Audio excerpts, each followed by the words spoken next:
सृष्टि के अंदर, इस शरीर के अंदर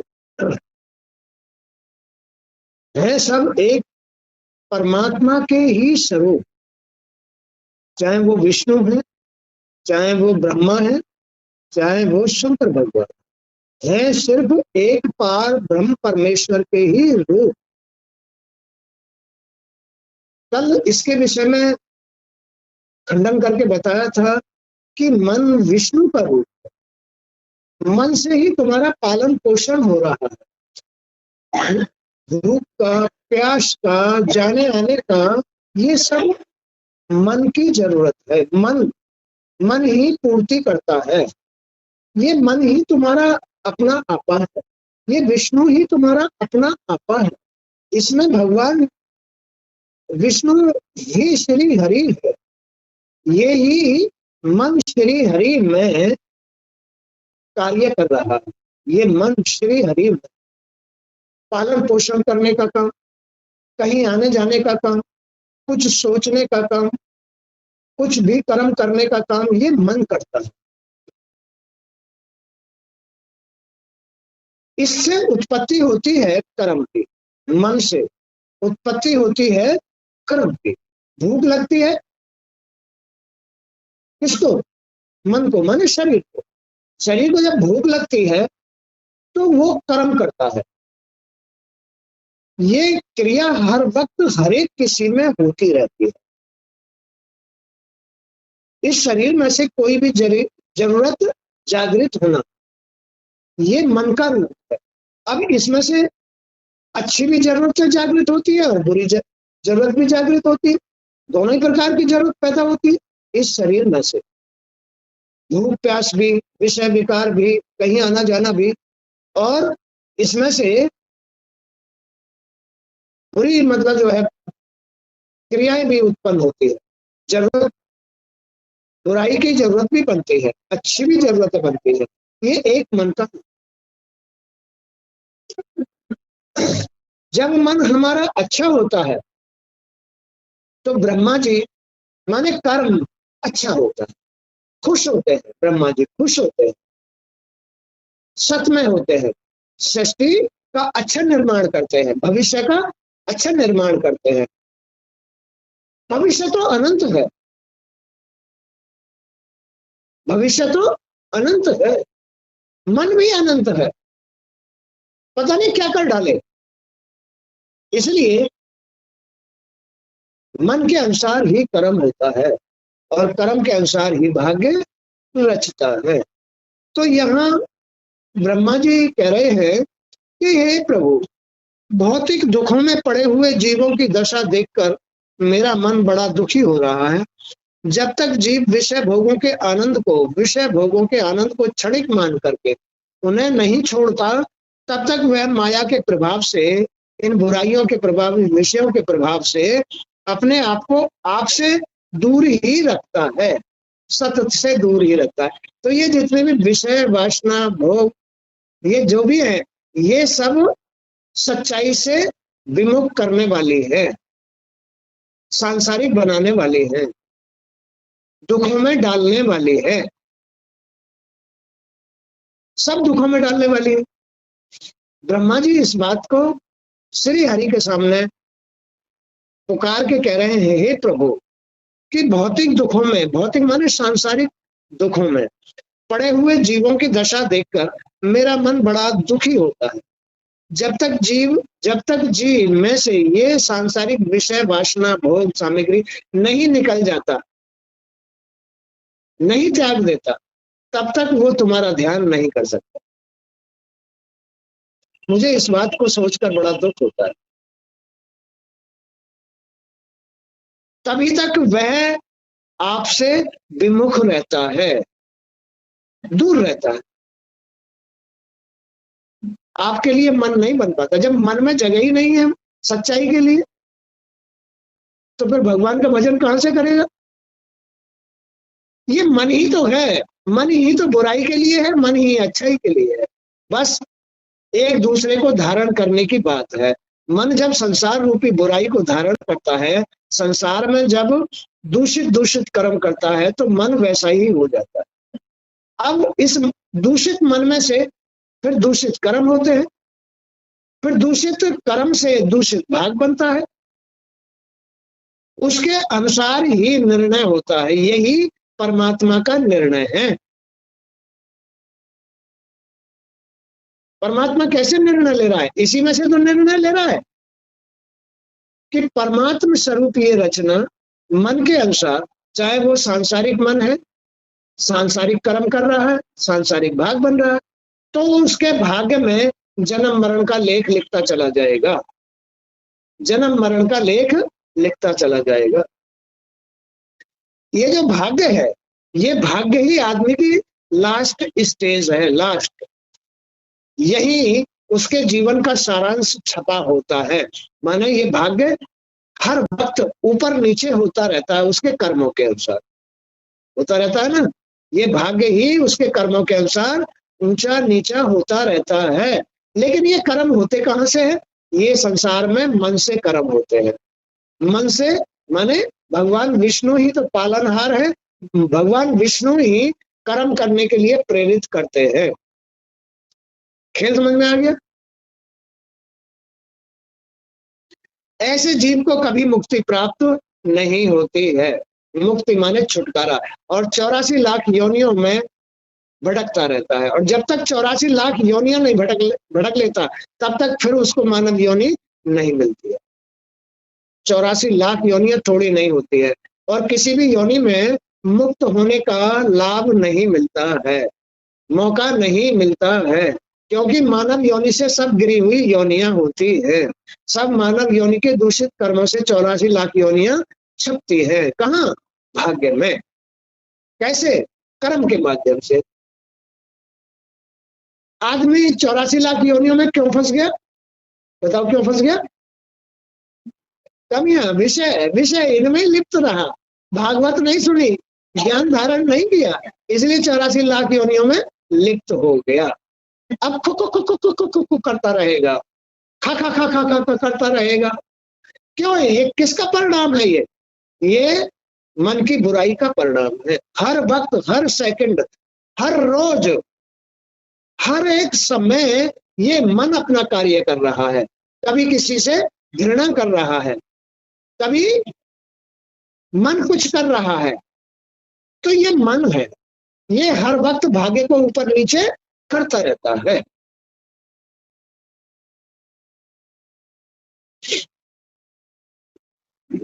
औरों की तो बात ही क्या, जो साक्षात ज्ञानी और मुनि लोग हैं ना, यदि वे भी आपकी कथा प्रसंगों को श्रवण से दूर रहते हैं, ज्ञानी लोग भी, ऋषि मुनि भी, अगर आपकी लीला सुनने से या आपकी कथा सुनने से वे भी दूर रहते हैं, तो उन्हें संसार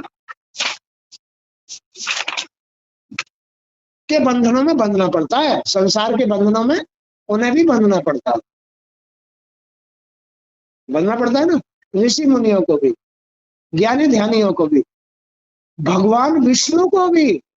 देखो, भगवान श्री हरि ने तुलसी माता का सत छीण किया था, उन्हें पाषाण पत्थर बनना पड़ गया, बनना पड़ा।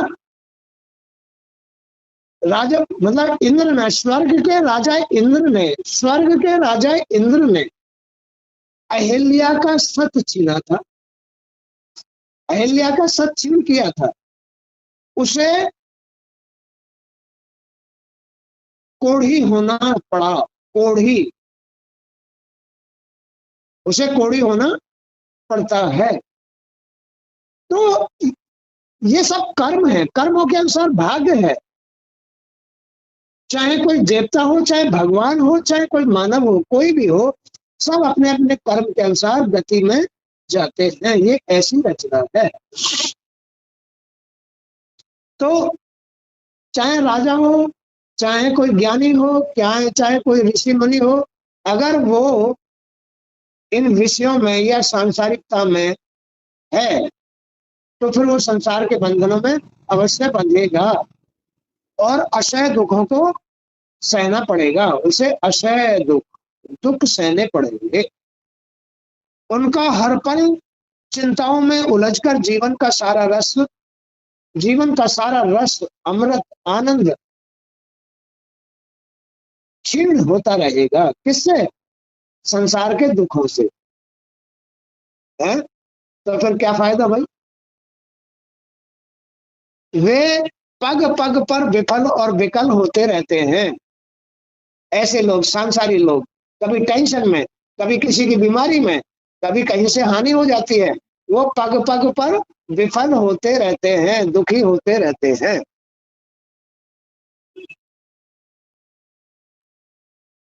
हे नाथ, आपको केवल आपके गुण श्रवण से ही जाना जा सकता है। भगवान देखने में नहीं आते। ये भाग्य क्या है? भगवान भोलेनाथ क्या है? किसी ने देखे भोलेनाथ को? ये प्रकाश रूप है, प्रकाश है यहाँ, प्रकाश। भाग्य में भी प्रकाश होता है, कर्म में भी प्रकाश होता है, और मन में भी प्रकाश होता है। मन के कण कण में प्रकाश होता है। मन के कण कण में जो प्रकाश है वही पार ब्रह्म परमेश्वर है। वो परमेश्वर ही मन की, कर्म की, भाग्य की गतियों को हर वक्त देखता रहता है।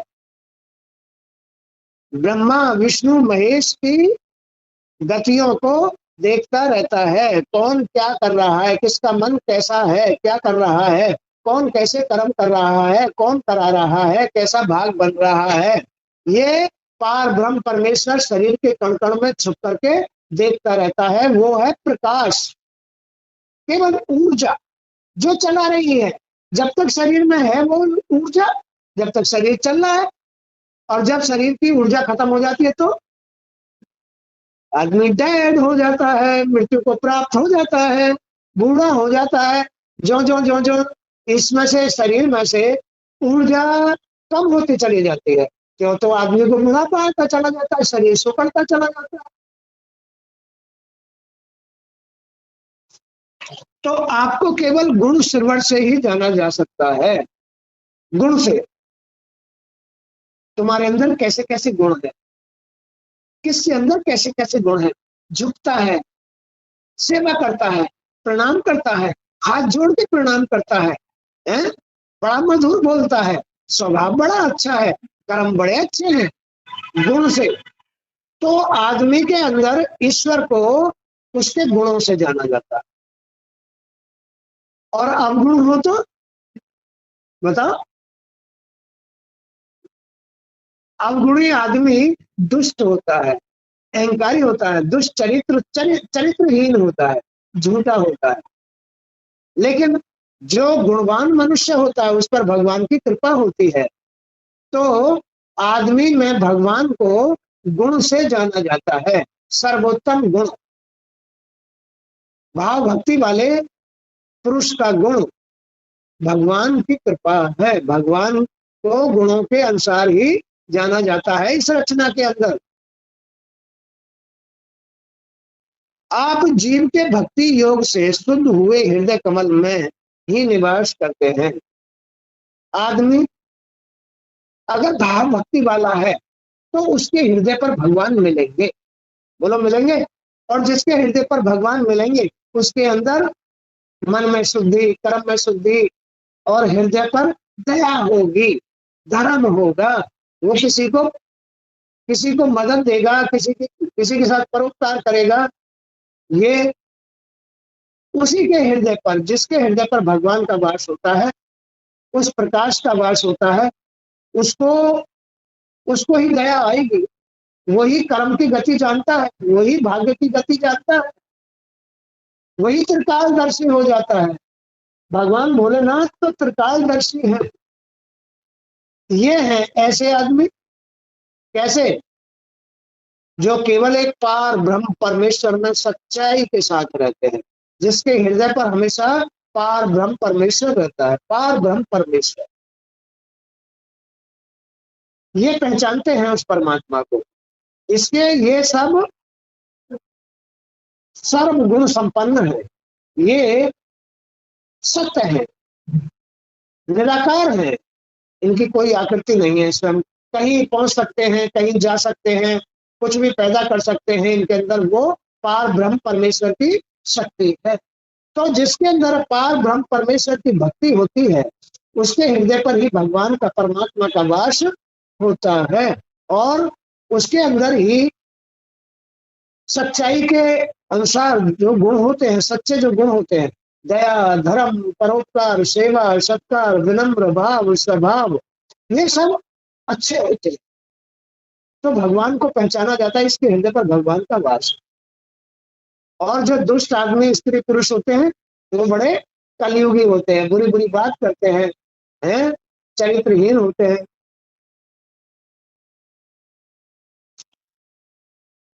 तो हे प्रभु, आप एक ही हैं, ना विष्णु कोई और है, ना ब्रह्मा कोई और है, न शंकर भोलेनाथ कोई और है, आप एक ही हैं। कौन है वो?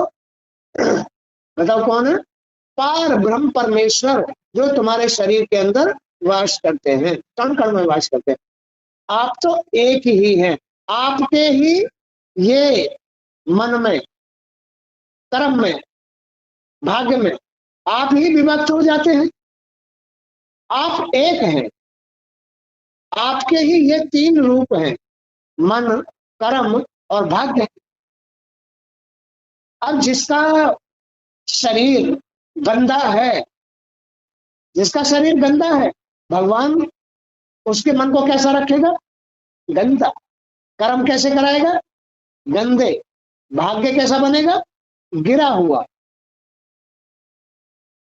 ये भगवान की लीला है। तो आप एक ही हैं और अपने सूक्ष्म अंशों से सभी जीवों में विभक्त होकर निवास करते हैं। आप एक ही हैं, अपने सूक्ष्म रूपों में, मन में, कर्म में और भाग्य में आप ही निवास करते हैं। वे जो भी कर्म आपको अर्पण करने के लिए करते हैं, उनका कभी नाश नहीं होता है, भाग्य में छप जाता है। आदमी जो भी कर्म कर रहा है ना, उनका विनाश नहीं होता, सब छप रहे हैं, भाग्य में छप रहे हैं। अतः यज्ञ, दान, स्तुति, यज्ञ, दान, स्तुति, ये भी नहीं मरते, ये भी खत्म नहीं होते, ये भी भाग्य में छपते।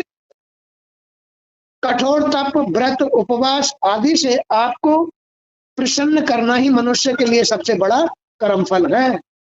कभी भगवान परमात्मा को प्रसन्न करने के लिए यज्ञ करो, हवन करो, दान करो, तीर्थ करो, ये सब परमात्मा को प्रसन्न करने के साधन हैं, जो तुम्हारे कण कण में वास करता है। वो एक अलग पार ब्रह्म परमेश्वर है, और बाकी सब उसकी उत्पत्तियां हैं।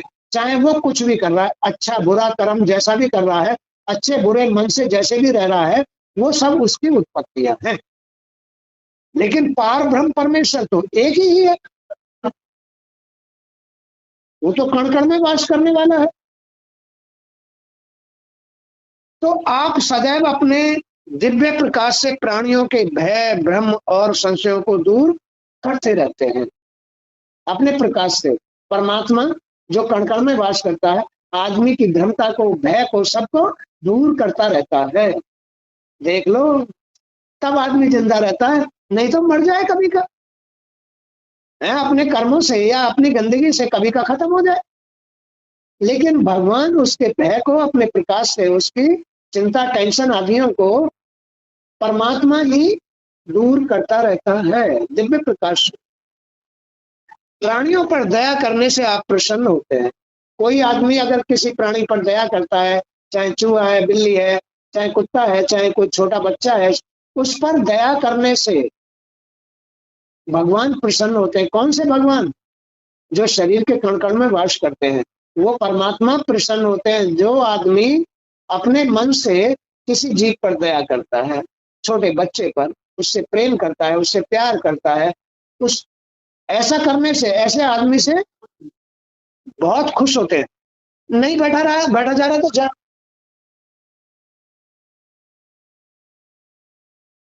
ऐसे आदमी से भगवान बड़े खुश हो। आप ज्ञान के अधिष्ठाता हैं। वही परमात्मा शरीर के कण कण में जो ईश्वर वास कर रहा है, वही ज्ञान रूप है, ज्ञान के मूल हैं। लेकिन किसको मिलता है ज्ञान? भगवान परमात्मा किसको ज्ञान देता है? जो तुम्हारे शरीर के कण कण में परमात्मा वास करता है, वो किसको ज्ञान देते हैं? जिसका मन भाव भाव भक्ति में होता है, उसको वो ज्ञान देते हैं। देख लो कैसा चमत्कार है। उस परमात्मा को आंखों से नहीं देखा जा सकता, केवल अकल से पहचाना जा सकता है कि इसके अंदर कैसा गुण है। ये अवगुणी है, क्रोधी है, लालची है, या ये दयावान है, परोपकारी है, कैसा आदमी है ये, तो उसके गुणों से पहचाना जा सकता है। आप ज्ञान के अधिष्ठान साक्षात परम पुरुष हैं, संसार की उत्पत्ति, स्थिति और संसार के नियामक हैं। मैं आपकी माया के खेल को कुछ कुछ समझ रहा हूं। प्रभु, आपकी माया का खेल सबके साथ हो रहा है ना? तो ब्रह्मा जी कह रहे हैं कि हे भगवान, हे परमात्मा, हे श्री हरि, आपकी माया का खेल में कुछ कुछ समझ रहा हूं। आपकी क्या लीला है, ये कैसे कैसे लीला कर रहे हैं? आप तो एक हैं। आप इस शरीर के अंदर, जो मायावी शरीर है, जो कर्मों से पैदा हुआ है, इसके कण कण में वास करते हैं। आप प्रकाश रूप हैं, ऊर्जा रूप हैं। हे प्रभु, ये मन भी, ये कर्म भी, ये भाग्य भी, ये सब आपका ही प्रकाश है, सूक्ष्म प्रकाश है।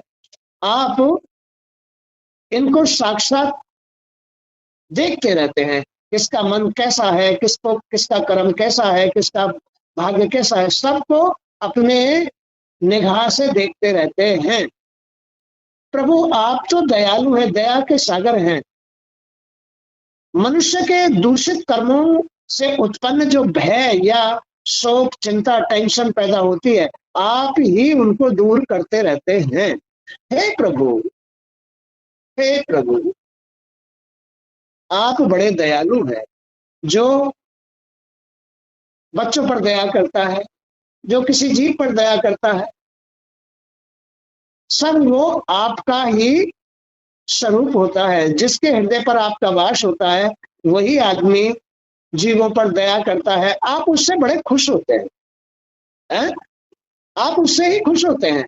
और जो आदमी ये वो मार धाड़, माँ बाप की बेइज्जती, ये कर, वो कर, कुकर्म कर, चोरी कर, दारू पी, गुंडागर्दी कर, इससे कभी भगवान खुश नहीं होते हैं। वो नरक में ही जाता है। वो उनका क्रोध होता है, भगवान का क्रोध होता है, और कुछ नहीं है। परमात्मा तो सबके अंदर है। इतने तो उसका अंत आएगा नहीं जब तक परमात्मा नहीं चाहेंगे। इतने तो मृत्यु किसी को भी नहीं आती है, लेकिन कुकर्मों से वो कष्ट भोगता रहेगा और सत्कर्मों से वो सुख आनंद भोगता रहेगा। ये अंतर होता है। तो आदमी को सत्कर्म ही करने चाहिए, कुकर्म नहीं करने चाहिए। परमात्मा तो एक ही है, सबके अंदर वो ही है।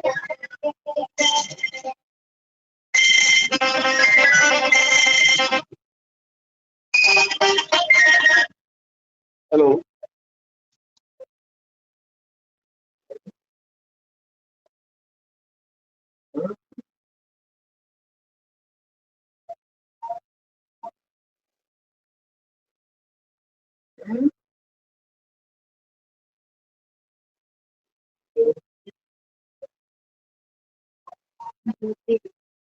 अच्छा अच्छा।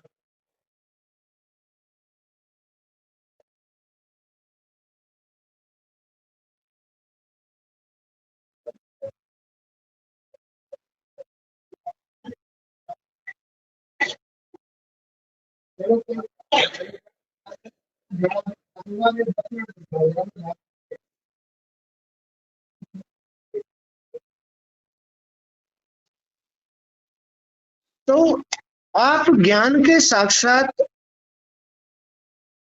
अधिष्ठाता हैं। जिनके हृदय पर श्री हरि का वास है, भाव भक्ति है, कर्म शुद्ध है, वही परमात्मा उसका ज्ञान बन जाता है। अपने आपकी लीला का, अपने आप की लीला का, वो क्या लीला कर रहे हैं, कब क्या लीला करेंगे, ज्ञानी आदमी को दर्शाते रहते हैं, है ना।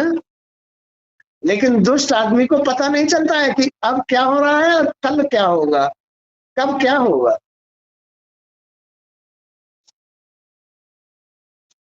संसार की उत्पत्ति, स्थिति और संसार के नियामक आप ही हैं।